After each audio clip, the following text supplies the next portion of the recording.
Alhamdulillah nahmadullah asyhadu an la ilaha illallah wahdahu la syarikalah asyhadu anna Muhammadan abduhu wa rasuluh. Allahumma shalli wa sallim wa barik ala nabiyyina Muhammad wa ala alihi wa ashabihi ajmain, amma ba'd. Qad qala ta'ala a'udzu billahi minasyaitonir rajim ya ayyuhalladzina amanu taqullaha haqqa tuqatih wa la tamutunna illa wa antum muslimun. Fa inna asdaqal hadits kitabullah wa khairal huda huda nabiyyina Muhammadin sallallahu alaihi wasallam. Baik, kita masih membahas hadis Riyadhus Shalihin, masih di bab amar ma'ruf nahi munkar. Kita sampai hadis yang keempat kemarin dan sekarang kita masuk hadis kelima. Baik, kita baca. Bismillahirrahmanirrahim.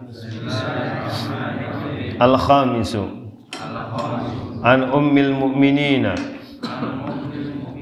Ummi Salamata Hindin binti Abi Umayyah Hudzaifah radhiyallahu anha anin Nabi sallallahu alaihi wasallam annahu qala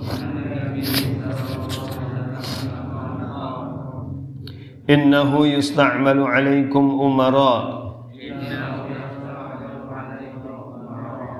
fata'rifuna wa tunkirun wa man kariha faqad bari'a wa man ankara faqad salima walakin man radiya wa taba'a. Qalu ya Rasulullah ala nuqatiluhum qala la ma aqamu fikumus shalah. Baik, hadis riwayat Imam Muslim nomor 1854 ya. Ini kita terjemah dulu. Al-khamisu, hadis yang kelima. Hadis yang kelima. Dari Ummul Mukminin, dari Ummul Mukminin. Kenapa disebut Ummul Mukminin? Istri Nabi. Kenapa disebut Ummul Mukminin? Ibunya kaum mukminin, menunjukkan istri-istri Nabi itu tidak boleh dinikah lagi. Karena dia adalah Ummul Mukminin. Ya, itu janda-janda Rasulullah tidak boleh dinikahi.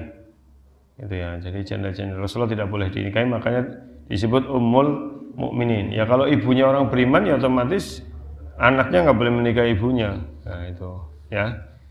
Baik, Ummi Salamah namanya adalah Ummu Salamah. Ini nama kunyah. Ya, namanya Hindun. Namanya Hindun binti Abi Umayyah, putrinya Abu Umayyah Hudzaifah. Itu namanya Hudzaifah. Abu Umayyah itu kunyah juga. Kunyah itu paraban lah panggilan.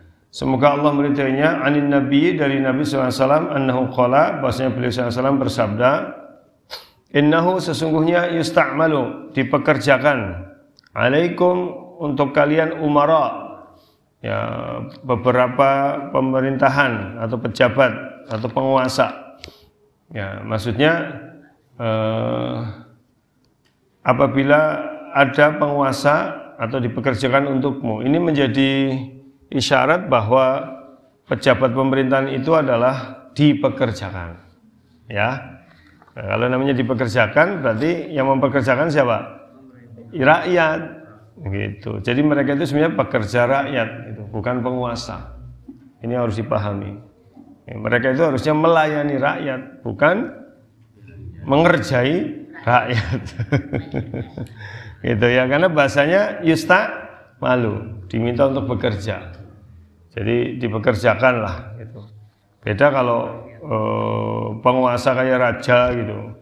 Kalau raja dia yang menguasai rakyat gitu. Rakyat disuruh apa aja harus mau. Kalau ini memang mengandung isyarat bahwa yang namanya pemerintahan itu dia melayani rakyat gitu. Jadi bekerja untuk kepentingan rakyat itu. Bukan untuk kepentingan dia sendiri. Fata'rifun, kau benar-benar mengenal mereka. Watungkirun, tapi ternyata setelah ketahuan mereka ini enggak baik. Watungkirun, dan kalian mengingkari mereka. Itu. Setelah diangkat bekerja ternyata kerjanya enggak beres, Ya, tapi memang belum habis masa bekerjanya, ya sudah diingkari. Ya. Enggak boleh menyetujui, tapi harus mengingkari. Faman kariha, barang siapa yang benci, faqad bari'a, dia telah terbebas dari laknat Allah. Ya, jadi kalau ada pemerintahan yang tidak baik, dia harus membenci. Itu tidak diam saja, tidak sami'na wa ta'na. Kalau memang dia tidak benar, tidak baik, ya harus hatinya membenci. Waman angkara, dan siapa yang mengingkari pemerintahan model begitu, faqad salima, dia telah selamat. Walakin, akan tetapi man rodiya, yang pro, yang ridho, yang rela, wataba, dan mengikuti apapun keputusan pemerintahan walaupun itu tidak benar, maka dia telah tersesat. Itu, ya, dia telah tersesat. Qalu, para sahabat bertanya, ya Rasulullah, wa ya Rasulullah, ala nuqatiluhum, kenapa enggak sekalian kita perangi? Ya, kalau udah pemerintahan begitu, perangi saja, maksudnya digulingkan, ya, diperangi. Qala, Nabi menjawab, la, tidak usah. Ma aqamu fikumus shalah, selagi mereka masih menegakkan sholat. Itu. Jadi itu berarti kelemahannya kelemahan yang bersifat kelemahan dalam pemerintahan, gitu ya. Tapi mereka masih sholat. Kenapa? Kalau mereka masih benar-benar, tapi ini bahasanya mendirikan ya, bukan sekedar mengerjakan. Kalau hanya mengerjakan sih mungkin bisa gimmick, bisa pencitraan, gitu ya. Tapi benar-benar selagi mereka masih mendirikan sholat, berarti mereka memang memiliki kelemahan dalam pemerintahan. Makanya ditunggu saja habisnya. Ya, cuma kita nggak boleh taat. Dalam pengertian kita harus mengingkari itu. Gitu. Sebenarnya ini maknanya, lihat di catatan kaki bawah itu yang kecil. Maknanya man kariha biqalbihi, barang siapa yang benci dengan hatinya, walam yastati ingkaron biyadi, tapi dia tidak bisa mengingkari dengan kemampuannya, gitu. Lah, mengingkari dengan kemampuannya ini bisa memberi nasihat, bisa mengkritisi, ya, bisa juga memberi masukan. Ya, kalau kayak di negara kita ya berarti harus melalui parlemen, gitu ya, melalui dewan, ya, karena itu yang bisa memberi masukan secara langsung kepada pemerintahan, gitu ya. Nah,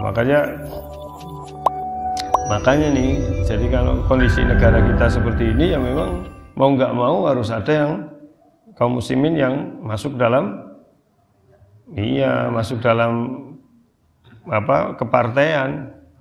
Ya, mau nggak mau, karena konsepnya konsep seperti ini. Jadi harus ada kaum muslimin yang fokus di partai memperjuangkan aspirasi begitu, bukan memperjuangkan pimpinan partai.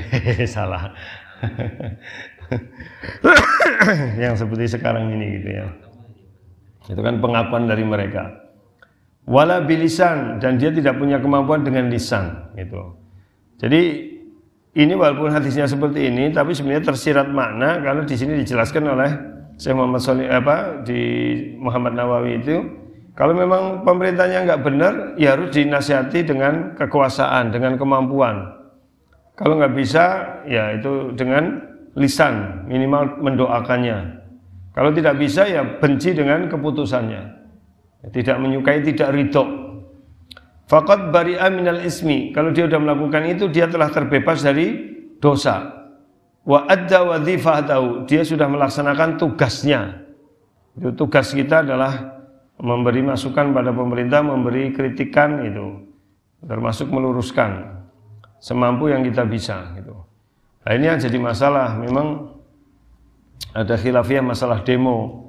Bagi orang pendapat tertentu demo tidak boleh, gitu. Tapi masalahnya di negara kita demo itu diperbolehkan secara konstitusional. Jadi ya tidak mengapa, itu masih dalam batasan konstitusi. Kecuali kalau itu tidak diperkenankan lah, baru gitu. Kemudian waman angkara bihasabi taqatihi, ya, barang siapa yang mengingkari sesuai dengan kemampuannya, faqad salima min hadhil maksiyah, dia telah selamat dari maksiat ini, gitu.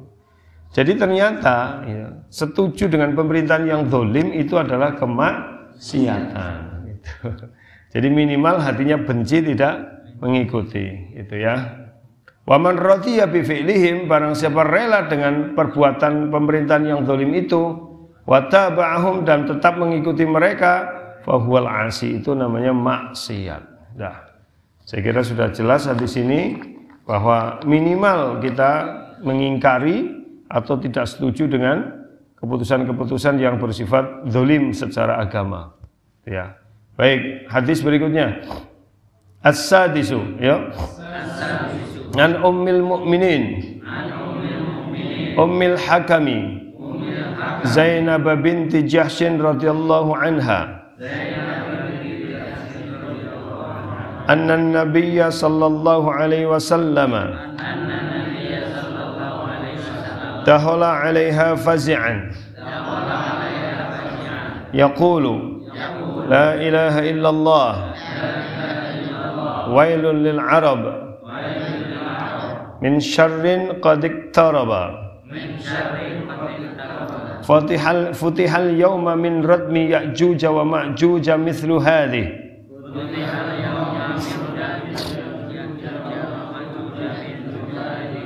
wa halaqa bi usbu'ihi al-ibhami walladhi taliha faqultu ya Rasulullah anahliku wa fina as-salihun qala na'am idza kathura al-habas. Ya. Jadi yang keenam, an ummil mu'minin, ini berarti dari istrinya Nabi juga. Panggilannya siapa? Ummul Hakam. Namanya Zainab bin Jahsh. Zainab bin Jahsh. Radhiyallahu anha, semoga Allah meridhoinya. Anna, bahwasanya Nabi sallallahu alaihi wasallam dakhala 'alaiha, masuk ke kamarnya Zainab, fazian, dalam keadaan gelisah. Ya, jadi Nabi masuk ke kamar istri beliau namanya Zainab bin Jahsh dalam keadaan fazian. Fazian itu gelisah. Ya. Yaqulu, kemudian Nabi bersabda la ilaha illallah. Nah, ini. Jadi ini menjadi faedah hadis ini, orang kalau dalam keadaan gelisah, enggak tenang, banyak berzikir. Di antaranya kalimat la ilaha illallah itu. Dan itu kayaknya di Jawa sudah biasa itu, di Indonesia. La ilaha illallah gitu ya. Tapi kalau kesuh gitu ya. Iya, astagfirullah, la ilaha illallah, bocah kok ya. Ya, itu memang ya begitu, memang ajaran Rasulullah seperti itu. Wailil Arab, orang Arab ini itu bahaya ini gitu. Wail itu celaka. Ya, Arab itu orang Arab. Min syarrin qad iqtaraba, dari keburukan yang telah mendekat. Nah, ini berarti Nabi itu memang tidak tahu apa yang akan terjadi. Kalau Nabi sudah mengatakan begini berarti itu wahyu, ya. Nabi diberi ilham, diberi wahyu bahwa keburukan ini sudah muncul di zaman Nabi.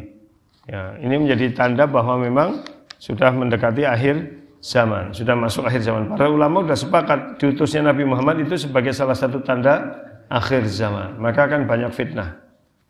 Futihal yaum, dibuka pada hari ini, min radmi, dari tirai. Radmi itu tirai. Tirainya Ya'jud wa Ma'jud. Ya'jud dan Ma'jud itu kan dalam berbagai tafsir disebutkan tentang kaum yang merusak. Ya'jud yang, jadi ada dua tafsir. Tafsir yang pertama, ya dia kaum yang punya bentuk khusus, ya, yang mereka masih terpenjara oleh bentengnya Zulkarnain. Itu wallahu alam di mana. Ya, mereka masih terpenjara, wallahu alam di mana. Itu makhluk seperti makhluk gaib. Ya'jud wa Ma'jud. Mana yang kedua, ya, waktu saya diajar di pondok itu, jadi Ya'jud dan Ma'jud ini sebenarnya sifat dari suatu kaum yang serakah. Jadi serakah, dia suka menghabis kekayaan dunia, dieksploitasi, Yang kedua, jadi yang satu suka menghabiskan kekayaan sumber daya alam, yang satunya suka berbuat kerusakan dengan berbagai macam kemaksiatan yang mereka sebarkan di dunia ini. Itu Ya'juj wa Ma'juj gitu. Ya wallahu alam mana yang benar, tapi ya keduanya benar karena ada semua ya. Mithlu hadhi, seperti ini. Wa halaqa bisbihil ilham. Nabi membuat antara jari jempol dengan jarinya begini, segini gitu. Segini itu. Wallati taliha itu. Wallati taliha berarti apa? Habis ini ibham itu ibu jari, taliha apa ini? Sababah, jari telunjuk. Ini namanya sababah, ini ibham gitu ya. Jadi ibham sababah. Sababah itu jari telunjuk. Jadi segini gitu. Fakultu, nah ini aku bertanya, ya Rasulullah, wahai Rasulullah, anahliku, apakah kita juga akan ikut menanggung akibatnya? Wa fina salihun, padahal di antara kita masih banyak orang yang soleh.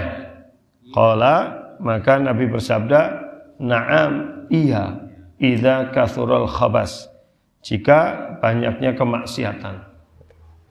Jadi hadis ini ada 3 pelajaran besar. Yang pertama, kalau orang dalam keadaan gelisah, banyak berzikir.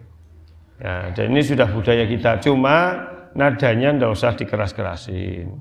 Namanya zikir itu ya mesti tadarruan wa khifah, dengan astagfirullah, la ilaha illallah gitu, tidak astagfirullah itu.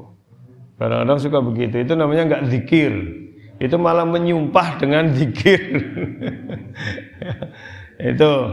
Ya Bu, begitu Bu. Yang kedua, bahwa hadis ini memberi isyarat sudah datangnya zaman yang penuh kemaksiatan. Jadi eksploitasi alam, eksploitasi macam-macam lah. Jadi udah orang mikir dia sendiri, nggak mikir. Jadi kayak kadang-kadang kita berpikir gini ya, kok bisa ya orang mengkhianati negara gitu ya.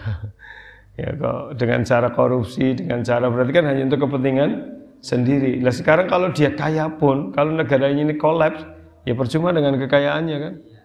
Ya kecuali dia setelah itu kabur dari Indonesia gitu loh. Kalau dia memang betul-betul orang Indonesia, kemudian dia lahir di sini dan dia tempat tinggalnya di sini, kok ngarah menangnya dewek, ya aneh gitu sebenarnya. Tapi ya itulah nyatanya, orang kalau sudah bicara itu udah ketutup mata hatinya gitu, sudah nggak melihat lagi gitu. Yang ketiga, bahwa bencana, musibah akan bersifat kolektif sekalipun di situ banyak orang soleh. Bila terlalu banyak kemaksiatan. Itu. Jadi kayak misalkan di sebuah tempat banyak orang solehnya, tapi banyak juga maksiat. Logikanya kalau banyak orang soleh banyak maksiat, berarti dia tidak amar ma'ruf dong, tidak nahi mungkar. Jadi orang solehnya itu hanya mikir awaknya dewek, lawis taat bae, lawis taat gitu. Ini masalah, tidak pernah mengingatkan, tidak pernah apa. Sekarang tuh ada kelompok-kelompok yang begitu. Tapi jika yang penting menasihati, kapan gue nasihati? Ngomong tok nang pengajian nasihati pemerintah, nasihati kapan gue nasihati pemerintah? Nasihati ini nang masjidmu dewek gitu. Jadi orang begini nggak pernah amar ma'ruf, nggak pernah nahi mungkar. Ya tahu-tahu udah tambah rusak aja gitu. Kan sekarang ada kelompok yang senangnya hanya ngaji aja di masjid, terus nyalain kelompok lain, tapi sangat mendukung pemerintah secara membabi buta, ya tanpa mengkritisi itu. Nah ini yang tidak benar seperti itu. Ya kita karena warga negara yang mengkritisi melalui jalur yang benar itu, bukan dengan cara-cara yang tidak benar. Maksud saya begitu. Ya jadi kena semua, gitu, kena semua. Jadi walaupun ada orang solehnya, karena tandanya orang baik itu tidak nahi mungkar. Ya udah, gitu. Jadi makanya kita ini harus nahi mungkar, menjadi salah satu penyebab kita tidak disiksa secara kolektif. Nah, tidak ditimpa bencana. Jadi Ustadz, kalau ada bencana menimpa suatu daerah, kita bisa menghukumi daerah itu penuh maksiat. Bisa juga. Tapi ya tidak perlu karena itu rahasia Allah gitu. Tidak perlu disebar-sebarkan kemana-mana. Itu karena menyangkut perasaan. Kayak misalkan dulu Aceh kena tsunami, berarti di Aceh banyak maksiat gitu, banyak ini ya. Ya tidak perlu begitulah gitu, karena itu ujian dari Allah Ta'ala. Dan ternyata hikmahnya banyak, jadi banyak orang peduli, banyak kesana. Kayak kemarin yang terbaru gempa Cianjur kan, terus dikaitkan dengan kristenisasi di sana, dikaitkan dengan prostitusi. Loh Purwokerto ini ujar-ujar akeh Purwokerto ini kristenisasi banyak, prostitusi juga banyak gitu. Apa berarti kalau kita nggak ada bencana berarti Purwokerto ini ya ini bisa jadi ini siksa. Siksa itu bisa dua kan. Siksa yang pertama dengan bentuk bencana alam itu siksa. Tapi kalau orang kena bencana alam itu bisa langsung tobat itu, langsung sadar. Itu. Dan masyarakat sekitarnya juga ikut sadar. Siksa yang lebih mengerikan itu adalah semakin berada dalam keburukan, itu siksa. Jadi ketika dibiarkan saja seperti ini, kemaksiatan semakin merajalela, itu siksa yang paling berat. Karena tidak mungkin orang beriman yang baik bisa hidup di tengah kemaksiatan yang merajalela. Tidak mungkin bisa. Nah ini, jadi ini pelajaran yang ketiga dari hadis ini. Jadi intinya kita jangan berhenti untuk berdakwah amar ma'ruf nahi munkar dengan cara-cara yang baik gitu, dengan cara-cara yang baik yang konstitusional. Begitu maksudnya. Tidak melawan pemerintah secara membabi buta, tetapi memberi kritikan masukan yang baik gitu. Jadi jalin komunikasi dengan pemerintah yang baik gitu kan, antara ulama, umaro, sehingga ada tanpa kepentingan politik loh ya, tapi betul-betul untuk kemaslahatan bangsa dan negara begitu. Ya saya kecil-kecil juga menjalin hubungan dengan, makanya kayak kemarin waktu sembako itu kan saya bilang udah Camat diundang ya, Polsek diundang, terus Koramil diundang, sehingga enak gitu. Kayak waktu depan situ jualan togel, ya saya langsung telepon Pak Kapolsek, saya telepon dan Ramilnya, siap Us, langsung ditangani, bersihkan, gitu loh. Coba kalau tiba-tiba kita gerebek langsung, ya nggak jadi, karena ada yang berwenang, paham ya? Kita gerebek langsung juga bisa, gitu, tapi mesti nanti jadinya nggak baik. Mereka ngakunya punya daging ya, maka saya cuma telepon Pak Kapolsek, telepon Pak Dan Ramil, sudah Us nanti kami yang beres, alhamdulillah. Yang Bu pindah marindilah, tapi kan yang penting orang tidak di sini. Lah dulu di depan pondok jualan togel apa orang kurang ajar itu, jualan togel. Ya, jadi dua itu satu RT 2. Jadi itu yang maksudnya konstitusional itu begitu maksud saya. Jadi bukan dengan menggerebek tanpa itu. Kecuali kalau sudah lapor ke Polsek, lapor kemana, Koramil, datanya sudah kuat kok dibiarkan saja, lah baru mungkin kita bisa turun gitu. Tapi kalau enggak ya sudah cukup gitu. Karena kalau mereka yang nangani kan memang mereka yang berwenang kan, ya beres begitu. Ya. Kayak dulu juga banyak kasus, saya juga seringkali komunikasi dengan bupati, masalah ini ternyata juga didengar gitu. Cuma kan masalahnya supaya kita didengar ya perlu memantaskan diri kan. Ya itu berarti saya biadi, paham ya? Saya biadi, karena saya punya hubungan itu, maka saya bisa lakukan itu gitu. Kayak dulu waktu teman-teman pada demo itu kan, demo mau ke Jakarta, bukan demo sih, aksi damai itu ke Jakarta. Itu kan di mana-mana sudah di sweeping, bahkan dicegah tidak berangkat. Saya nelpon Pak Kapolres waktu itu, dan Banyumas memberangkatkan sekian, tolong jangan di sweeping, kami damai kok. Wong itu yang berangkat anu jamaah masjid kok, bukan orang tukang demo. Mereka bukan spesialis demo, mereka itu hanya panggilan jiwa saja, dan ke sana mau berkumpul, bersilaturahmi gitu. Siap Ustadz, itu saya pegang omongan saya, tidak akan kami sweeping, kami hanya ngecek kesehatan sopir, di situ kami sediakan snack dan tukang pijet, paling hanya berapa menit gitu. Bener itu, alhamdulillah ternyata saya cek nggak diapa-apain, nggak di sweeping. Di kabupaten lain di sweeping, tasnya dicekin, di sini enggak. Itu kata, ya itu karena ada komunikasi dan saya menjamin itu gitu, bahwa jamaah yang berangkat ke sana tidak akan berbuat anarkis, tidak bawa apa-apa. Saya tanya yang di bis nggak diapa-apain, cuma berhenti dicek, dikasih snack, ada yang dipijetin gitu. Sebentar lah, nggak sampai setengah jam apa ya, waktu itu mangkat Bob, nggak sampai setengah jam ya, nggak sampai. Habis itu lepas sampai Jakarta. Banyumas itu lain kabupaten dicegati semua itu. Ya itu contoh kan karena ada apa? Komunikasi gitu. Jadi tidak terjadi hal-hal yang tidak diinginkan. Jadi maksud saya seperti itu ya, bukan menentang pemerintah dalam pengertian anarkis, tidak inkonstitusional, tapi menempuh cara-cara yang dibenarkan. Begitu. Ya, jadi tidak dijauhi pemerintah itu. Makanya saya bilang kalau kita ngadain acara apa-apa diundang lah gitu. Sehingga tahu gitu ya, gitu. Kayak dulu wisuda saya undang bupati, saya undang Kapolres, ya itu kan. Ya, datang semua kan waktu itu. Jadi tahu, oh iya ini ada pondok apa-apa. Jadi kalau ada apa-apa mesti kita ditanya gitu. Jadi nggak ada masalah gitu. Oh bupati yang tadinya ngomongnya nggak datang juga datang gitu. Ya itu menyempatkan datang karena ada komunikasi hubungan yang baik. Nah itu harus kita jalin. Jadi bukan memusuhi pemerintah. Ya, jadi menjalin apa? Hubungan baik. Sehingga kalau ada apa-apa bisa ditangani bersama. Dulu kan sempat itu lagi rame-ramenya itu malah mau disosialisasikan larangan aturan penggunaan pengeras suara toa. Padahal lagi rame-ramenya 2 sama 411. Ya, saya langsung telepon Pak Kapolres, telepon Pak Bupati waktu itu. Kayaknya dibatalin. Maksud saya jangan sekarang gitu. Ini nambah masalah, nanti ditunda gitu kan. Lah orang lagi panas 212411 ditambah dilarang, ya bukan sebenarnya sih bukan dilarang ya, tapi pengaturan suara toa masjid. Oh ya tambah ramai maning kok. Nanti bertahap saya bilang.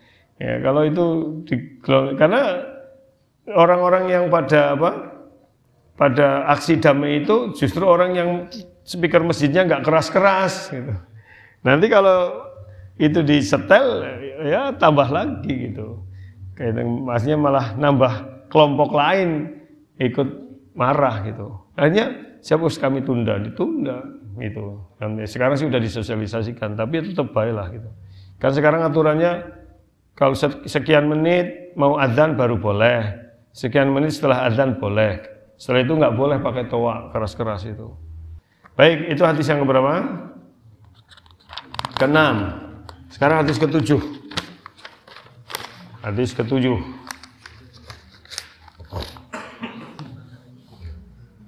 As-sabi'u an Abi Sa'id Al-Khudri radhiyallahu anhu an Nabi sallallahu alaihi wasallam qala iyyakum wal julusa fit turuqat faqalu ya Rasulullah ma lana min majalisina buddun natahaddasu fiha faqala Rasulullah sallallahu alaihi wasallam fa idza abaitum ila al majlis fa'tu at-tariqa haqqah qalu wa ma haqqu at-tariqi ya Rasulullah qala ghaddul basar wa kafful adha wa raddus salam wal amru bil ma'ruf wan nahyu 'anil munkar. Ya, ini hadis disepakati kesahihannya oleh Imam Bukhari nomor 2465 dan Muslim nomor 2121. Dari Abu Sa'id Al-Khudri ya, radhiyallahu anhu dari Nabi sallallahu alaihi wasallam qala bersabda, "Iyyakum, jauhilah kalian wal julus dengan tongkrongan fit turuqat di pinggir-pinggir jalan." Itu. Jadi kita dilarang nongkrong-nongkrong di jalan. Duduk-duduk di jalan. Mulane pada pinter pinggir jalan sogi gardu. Kan udah dalan kayak gardu nongkrongannya. Jadi tidak boleh, padahal budaya kita itu senangnya pada nongkrong nong perapatan, nong pertelon itu. Padahal nggak boleh ini kata Nabi. Faqalu, tapi yang tongkrongan ini mengajukan keberatan. Ya Rasulullah, malana min majalisina budun. Kita nggak mungkin meninggalkan tongkrongan-tongkrongan begitu, kan itu sudah budaya kami. Natahaddatsu fiha, itu dijadikan kami untuk tempat berbincang-bincang, ngobrol-ngobrol berbagai masalah. Jadi orang-orang zaman Nabi itu senangnya ngobrol-ngobrol berbagai masalah di pinggir jalan itu, atau pokoknya di jalan. Faqala Rasulullah SAW, maka Rasulullah SAW mengatakan, faida abaitum illal majlis, jika kalian memang tidak bisa meninggalkan itu, abaitum itu menolak, illal majlis, dan menjadikan itu sebagai majlis. Jadi memang itu udah nggak bisa ditinggalkan, ya memang biasa begitu. Maka Nabi berpesan, fa'atut tariq, maka berilah jalan itu haknya. Jadi kalau kalian terpaksa harus duduk-duduk ngobrol di pinggir jalan, berikan jalan itu apa? Haknya gitu. Ya, jadi kalau kita ngadain acara 17-an, acara apa di pinggir jalan, jalan tetap harus punya hak. Haknya apa? Wa ma haqqut tariq ya Rasulullah, apa hak jalan itu ya Rasulullah? Satu, ghaddul basar, jaga pandangan. Jadi kalau bikin acara di pinggir jalan, matanya urusah jelalatan gitu kan, nang dalan mesti wong liwat macam-macam. Ya ana sing nganggo nmax kudunge mabur-mabur ya ana. Yo ana sing klambine medhot-medhot ya ana gitu. Ya macam-macam lah itu. Harus di ghaddul basar, tahan pandangan. Ghad itu memejamkan. Wakaful ada, mencegah terjadinya ketidakbaikan. Kaf itu tidak menyakiti orang lain. Berarti kalau jalan ditutup sampai orang nggak bisa lewat, boleh nggak? Sebenarnya nggak boleh. Makanya, tapi ya nggak tahu lah, di masyarakat kita kadang-kadang naik dua hajatan tutup jalan. Itu, iya kan? Padahal kayaknya jalan dewek, berarti itu nggak boleh ditutup. Mungkin separuh saja, gitu loh. Ya separuh saja. Ya, dan sekarang kan gedung-gedung udah banyak gitu ya. Kalau bikin acara yang kira-kira rumahnya pinggir jalan ya ke belakang lah, atau di gedung desa atau gedung RT gitu. Jadi nggak boleh itu. Kaful adi itu tidak boleh menyakiti apa pengguna jalan yang lain. Ya, mencegah menyakiti, jangan menyakiti. Termasuk ngomongi wong liwat. Kan kadang-kadang ada orang tongkrong pinggir jalan, orang lewat itu itu disuraki, di apa, diledeki, sweet, cetak-cetak gitu. Nah itu nggak boleh. Ya jadi pokoknya cetak-cetak ya. Itu nggak boleh itu. Waraddus salam, menjawab salam. Jadi kalau ada orang lewat, memang adabnya kan orang yang berjalan memberi salam kepada orang yang duduk. Gitu. Orang yang sedikit memberi salam kepada yang banyak gitu. Jadi kemudian yang keberapa? Berikutnya amar ma'ruf, dan yang berikutnya nahi mungkar. Nah di sini ada amar ma'ruf, nahi mungkar. Jadi kalau terpaksa diadakan kegiatan di jalan harus ghaddul basar, kaful ada, menjaga pandangan, tidak menyakiti, menjawab salam, dan amar ma'ruf, nahi mungkar. Ya, jadi itu hak-hak jalan. Jangan sampai kemudian dibiarkan kemungkaran dan dibiarkan menyakiti orang-orang yang lewat gitu. Baik, hadis berikutnya. As-samin An Ibni Abbas radhiyallahu anhu anna Rasulullah sallallahu alaihi wasallam ra'a khatiman min dhahabin fi yadi rajulin fanaza'ahu wa tarahahu wa qala ya'midu ahadukum ila jamratin min narin fayaj'aluha fi yadihi faqila lirrajul ba'dama dhahaba Rasulullah sallallahu alaihi wasallam khud khatimaka intafi' bih qala la wallah la akhudhuhu abadan wa qad tarahahu Rasulullah sallallahu alaihi wasallam. As-samin, hadis ke-8, An Ibni Abbas, dari Ibnu Abbas. Siapa namanya? Abdullah. Namanya Abdullah. Abdullah bin Abbas. Kenapa disebutnya Ibnu Abbas dok? Karena nama Abdullah banyak. Ibnu Umar ya Abdullah, ya Ibnu Mas'ud ya Abdullah. Jadi nama Abdullah itu di Arab itu banyak sekali. Bahkan ada yang namanya Abdullah. Jadi Abdullah bin Abdullah. Serius. Itu. Jadi Muhammad. Gitu. Muhammad bin Muhammad gitu. Kalau di Arab kan makanya syaratnya 3 nama itu. Makanya kalau namanya Mintaraga Eman Surya, Eman itu dikira bapak saya, Surya dikira kakek. Gitu. Karena kebiasaan di Arab ngasih nama ya hanya 1. Gitu. Kalau kita kan jenenge wong papat jejer kabeh. Ya padahal dendangnya si Cidok. Hanya namanya orang Indonesia itu panjang-panjang banget itu. Ya kalau di Arab enggak, Abdullah, makanya Abdullah yang mana? Maka yang disebut hanya bapaknya. Ibnu Mas'ud, anaknya Mas'ud, apa anaknya Abdullah atau anaknya siapa? Ya, Abbas atau anaknya ya putranya begitu. Anna Rasulullah SAW ra'a, melihat khatiman, cincin min dahab, dari emas, fi yadi rajulin, di tangan seseorang. Fanaza'ahu, dan Nabi melepasnya. Jadi Nabi sendiri yang melepaskan pada tangan orang itu, watarahu, dan melemparkannya. Nah, ini menjadi dalil kalau memang kita punya kemampuan, kita memang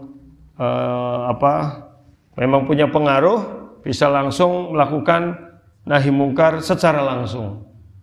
Itu. Contohnya Nabi tidak mengatakan lepas, enggak, tapi langsung dilepas, boleh.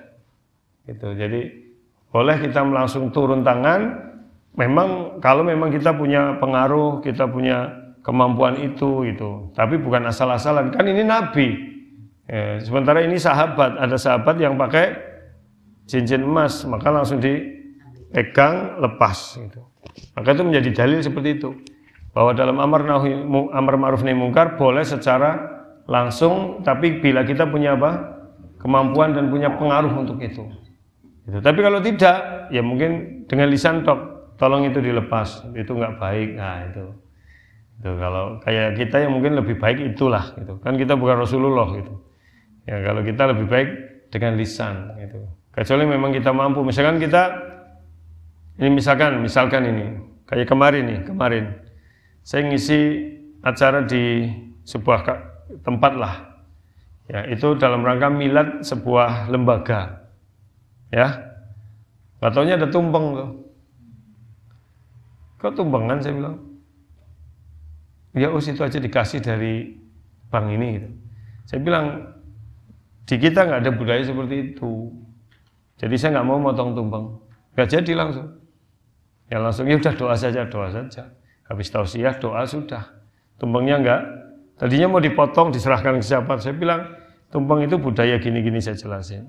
Nah, karena saya waktu itu jadi ustadz dan omongan saya didengar langsung, saya langsung tidak melakukan dan nurut semua dan tidak ada masalah. Enggak, itu juga bukan kita, itu dikasih gitu. Jadi dia memang tidak menyiapkan itu, tapi dikasih dari rekanan karena lagi milad. Ya, itu dikasih rekanan. Ya udah nanti dimakan saja, nggak usah dipotong ya. Iya, udah. Akhirnya cuma dimakan tok, nggak dipotong. Nah itu contoh saya melakukan menurut saya itu nahi mungkar secara langsung. Tidak karena saya menganggap aman lah ini insyaallah gitu. Karena pimpinannya baik, terus kayaknya juga menghormati saya sehingga kemudian saya lakukan itu. Tuh, jadi itu contoh begitu. Karena kita punya pengaruh gitu. Jadi kalau tidak, ya misalnya tiba-tiba orang kena gue, kok siapa? Emang kok siapa? Tiba-tiba kayak gue gitu. Iya kan? Gitu. Kayak saya nih di kampus, misalkan ada mahasiswa, kos sepatunya diinjak kan, nggak pakai kaos kaki. Saya paling nggak suka itu. Saya bilang, sini. Iya Pak, kenapa? Tuh, sepatunya benerin. Bahkan kadang, kok nggak pakai kaos kaki? Enggak Pak, kamu ini kan calon guru, gitu kan. Kamu dididik di sini untuk jadi calon guru kok kayak gitu. Rumah kosmu di mana? Dekat belakang Pak, pulang ambil kaos kaki. Balik. Ya, sekalipun kuliah tinggal 5 menit, kamu masih saya tunggu. Itu. Pulang pada. Itu. Yang jilbaban juga gitu. Ini jilbaban pada nggak beres, ke toilet beresin. Harus sampai segini. Dia bilang, jangan segini, biar dadanya ketutup. Makanya kalau pas kuliah saya rapi gitu. Nyongkrok tapi. Jadi nyong kayak malaikat salah suwe. Bahkan pernah kejadian itu, kuliah jam pertama sama saya, rapi-rapi perempuannya, gede-gede dulunya. Nah terus selesai saya turun. Ya, tapi ada yang ketinggalan, saya balik lagi, itu baru keluar dari kamar mandi, ganti kelambi kok. Kamu kurang ajar. Bapak, kok bisa berubah? Maaf mama. Astagfirullah kamu itu ya Allah gitu. Jadi dobelan. Jadi astagfirullah. Bocah, iya tadi. Aduh bocah ya Allah gitu. Terus kalau di jalan ketemu saya, kelaminnya nggak beres itu. Aduh Pak, maaf. Aku tuh malaikat. Kenapa kamu lebih takut kepada saya dibanding malaikat? Saya itu buat kamu sendiri tutup auratmu kok gitu. Nah itu contoh nahi mungkar secara langsung karena saya mampu gitu ya. Begitu. Kan sekarang bocah siki kudungan iki rambutnya pada keton loh. Udah kayak gini, terus semenek di usimane digulung kayak gini lah ya Allah. Ya mungkin dosen lain bukan tidak care, mungkin tidak begitu fokus. Kalau saya kan memperhatikan. Kadang-kadang saya bikin kesepakatan dengan lisan gitu kan. Kadang-kadang itu, kok nggak pernah pakai kaos kaki gitu. Kan alasannya macam-macam bilang. Ya adabnya itu pakai kaos kaki, kamu harus tampilannya baik karena kamu calon pendidik, saya bilang gitu. Saya mau nanya itu, kalau yang pakai sepatu nggak pakai kaos kaki itu apa? Kuda Pak? Ya sudah, kamu udah tahu sendiri. Berarti kuda dilarang masuk ya? Siapa? Itu. Besok pakai kaos kaki, ya gitu. Itu contoh yang, ya itu sih bukan kemungkaran ya, tapi adab saja, kebaikan. Ya contohnya begitu, jadi jangan diam saja. Itu kalau memang mampu, terutama di keluarga kita. Ya, kalau di keluarga kita ada yang tidak beres, misalkan anak kita kok pakai jilbabnya nggak beres, ya langsung diomongin lah. Atau anak kita tiba-tiba pakai kalung, laki-laki ya, pakai kalung, terus ada tulisannya jenenge gitu, langsung apa ini lepas gitu, boleh. Gak apa-apa ya gitu. Jadi ini maksud dari hadis ini. Terus qala Nabi bersabda, ya'midu ahadukum, salah seorang di antara kalian dengan sengaja. Ya'midu itu apa? Sengaja memegang menggenggam jamrah bara minar dari api. Ya, fayaj'aluha fi yadihi, dan dia menjadikan di tangannya gitu. Maksudnya apa? Kalau orang pakai cincin dari emas atau melakukan hal yang dilarang Allah itu sama saja memegang bara api di tangannya itu. Gimana sih masa orang memegang bara api di tangannya? Jadi Rasulullah itu dengan melepas cincin sama aja membebaskan orang dari bara api itu nanti. Faqila lirajul ba'da ma dhahaba Rasulullah sallallahu Ba'da madhab Rasulullah, setelah Rasulullah SAW pergi, orang tadi diomongin sama orang-orang yang lain. Khotamik dinggo maning bae. Ittafiq bi, gunakan silunga iki Rasul. Iki kurang ajar iki provokator iki ya. Misalkan ana wong udut, kita datang, cuncak. Begitu rek lunga sumet maning. Itu tukang udut orang anak gitu. Sumet maning. Itu ada tuh provokator zaman Nabi juga ada. Tapi apa kata? Inilah kehebatan iman para sahabat. Apa kata dia? La wallah, tidak demi Allah. La akhuduhu abadan. Aku tidak akan mengambil kembali cincin emas itu selamanya. Wa qatarahu Rasulullah SAW, karena Rasulullah SAW sudah melemparkannya. Nah itu. Jadi jangan meremehkan keimanan sahabat. Makanya kita nggak boleh la tasubbu ashabi, nggak boleh kalian mencaci sahabat-sahabatku. Karena keimanannya sudah, masya Allah. Nabi melepas, padahal emas loh. Ya, maksudnya orang tadi kan ambil bisa kok dol maning gitu loh. Tidak harus dipakai cincin. Tapi dia enggak, sudah dibuang sama Nabi berarti nggak boleh. Berarti di situ ada istilah mubadir nggak? Nggak ada. Ya, tidak ada karena sudah bentuknya cincin itu ya. Jadi itu menjadi dalil betapa kuatnya iman para sahabat. Kalau sudah enggak ya enggak, kalau Nabi sudah membuangnya ya tidak akan ngambil kembali. Nah, dewe kan kadang-kadang orang kayak gue gitu. Iya, eman-eman sekadung gitu ya. Baik, kita akhiri. Rabbana fanfa'na bima 'allamtana, subhanakallahumma bihamdika, asyhadu an la ilaha illa anta, astaghfiruka wa atubu ilaik. Assalamualaikum warahmatullahi wabarakatuh.